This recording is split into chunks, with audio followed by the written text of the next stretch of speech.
வாழ்க நேர்மையாக இரு. பட்டினத்தார் என்றாலே யாருக்குமே தெரியாத அந்த உலகத்தில் இருக்க முடியாது.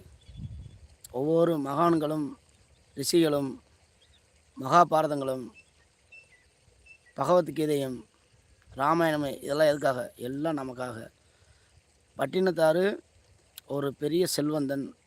பல வைரங்கள், வைடூரியங்கள், தங்கங்களை விற்று பெரிய கோடீஸ்வரன், நல்லா வாழ்ந்த மனிதன். அப்போ அவர் என்ன செய்கிறாரு, ஒரு கட்டத்துக்கு மேலே வர மாதம் இந்த வாழ்க்கை போலியானது அப்படின்னு சொல்லி சொத்து, சுகம், மனைவி, வீடு, பிள்ளை எல்லாத்தையும் தூக்கி எறிந்து விட்டு என்ன செய்கிறாரு, ஒரு கிழிஞ்ச கந்த துணியை கட்டிக்கிறாரு, ஒரு தட்டு எடுத்துக்கிறாரு. அப்போ என்ன செய்கிறாரு, ஒரு கொஞ்ச நாள் கழித்து ஒரு தட்டை வச்சுக்கிட்டு அவர் என்ன செய்கிறாரு, ஒரு கிராமத்தில் இருக்கார். அப்போ ஒரு 4 மனிதர்கள் வராங்க, பேசிக்கே வராங்க. இங்கே வரப்பா, எவ்வளோ செல்வந்தரன், எவ்வளோ ஒரு சொத்து சுகம் உள்ள மனுஷன் பாரு, எல்லாத்தையும் திறந்து வந்து இன்றைக்கி இது ஒரு தேவையா, இங்கே வாரு அப்படின்னு சொல்லி அதில் ஒரு ஆள் சொல்கிறாரு. ஒரு ஆள் சொல்கிறாரு, வரப்பா இருந்தாலும் மனுஷன் இப்படி வாழணுமாப்பா, எப்படி வாழ்கிறாரு அப்படின்னு சொல்கிறாரு. அப்போ சொல்கிற மாதம் எல்லாத்தையும் திறந்து வந்து வாழ்கிறாரு, இப்படிலாம் வாழணுன்றவர், இப்படி வாழ்கிறாரு மனுஷன், இப்படிலாம் ஆகிட்டாரே அப்படின்னு பேசுகிற மாதம் என்னத்தை எல்லாம் இழந்தார். அதில் ஒரு ஆள் சொல்கிறார், என்னத்தை எல்லாம் இழந்தார், அவர் இன்னமும் அடுத்த வேலைக்கு கஞ்சிக்கு வேணும்னு சொல்லி தட்டை கையில் வச்சுக்கிருக்காரு பாரு, இவரா எல்லாத்தையும் திறந்து வந்தார் அப்படின்னு சொல்கிறாங்க. அப்போ அவர் காதில் ஏற்றுச்சு. அப்போ பேசிக்கிட்டே போயிட்டாங்க. அப்போ என்ன பண்ணுறாரு, தட்டை தூக்கி போட்டுறாரு. ஏண்டா அதுவும் நம்ம தேவைக்கு தான் வச்சுருக்கோம் அப்படின்னு சொல்லி தட்டை தூக்கி எறிஞ்சிடாரு. அப்போ எங்கே வேணாலும் கையில் வாங்கிக்கிறாரு, கையிலே சாப்பிட்டுக்க, கையை கழிக்கிறாரு. அப்படியே இருக்கும் போது அப்புறம் கொஞ்ச நாள் கழிச்சு என்ன பண்ணுறாரு, தோட்டத்துக்கு போகிறாரு. தோட்டத்து வழியில் வயல் காட்டில் படுத்து கிடக்காரு. எப்படி கையை அப்படி வச்சு வரப்பில் சுகமாக படுத்து கிடக்காரு. அப்போ ஒரு 3 பெண்கள் தண்ணி எடுக்க குடம் வச்சு போகிறாங்க. அவள் பேசிக்கே போகிறாங்க. அதில் ஒரு பெண் ஒரு அம்மையார் சொல்கிறாங்க, இந்த பாருமா எப்படி ஒரு வாழ்ந்த மனுஷன், இங்கே வாரு எல்லாத்தையும் விட்டு வந்து இப்படி காட்டு வழிக்கு வந்துட்டார் மனுஷன், அப்படி இப்படி தங்கத்திலே படுத்து ஒரு கட்டிலேயும் பாரு, வயல்லையும் இதுலேயும் படுத்து கிடக்காரே அப்படின்னு சொல்கிறாங்க.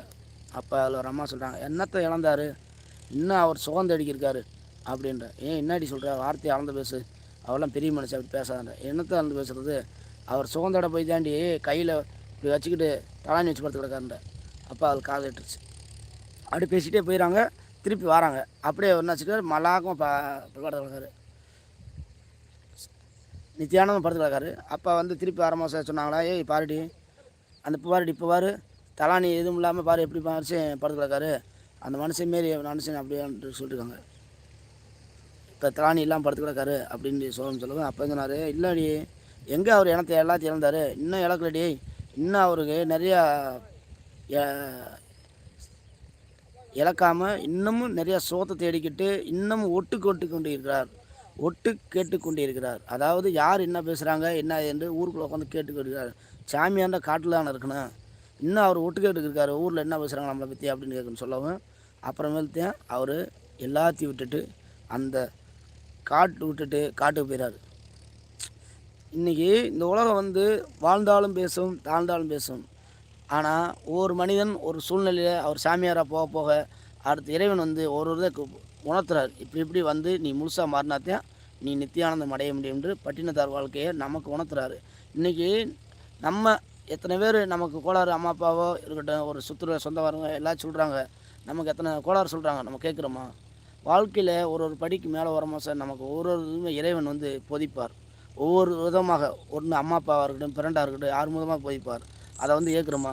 அதையெல்லாம் கேட்காம கடைசியில் நம்ம கெட்டு குட்டிச்சாராகி ஒரு லெவலுக்கு மேலே வர மாதத்தையும் நமக்கு புத்தி வருது. அதனால் எல்லாருமே எப்பயுமே நல்லதை நினைங்க, நல்லதை செய்யுங்க, நல்லதை விசுங்கள். நமக்கு ஒவ்வொரு இதுவும் நமக்கு வாழ்க்கைக்கு பாடமாக வர்றது தான் இன்றைக்கி உலகம். நமக்கு ஒவ்வொரு இதுலேயும் தர்மங்கள் போதிக்கும், ஒவ்வொரு சூழ்நிலை. அதை வந்து நம்ம புரிந்து கொண்டால் நம்ம வாழ்க்கை மகிழ்ச்சியாக இருக்கும். நமக்காகத்தான் இந்த பட்டினத்தார் வாழ்க்கையும் மகாபாரதம், இந்த இதெல்லாம் நமக்காகத்தான். இதையெல்லாம் உணர்ந்து வாழ்ந்தால் நம்ம வாழ்க்கை மகிழ்ச்சியாக இருக்கும். எல்லோரும் மகிழ்ச்சியாக வாழ மணி நேரத்தில்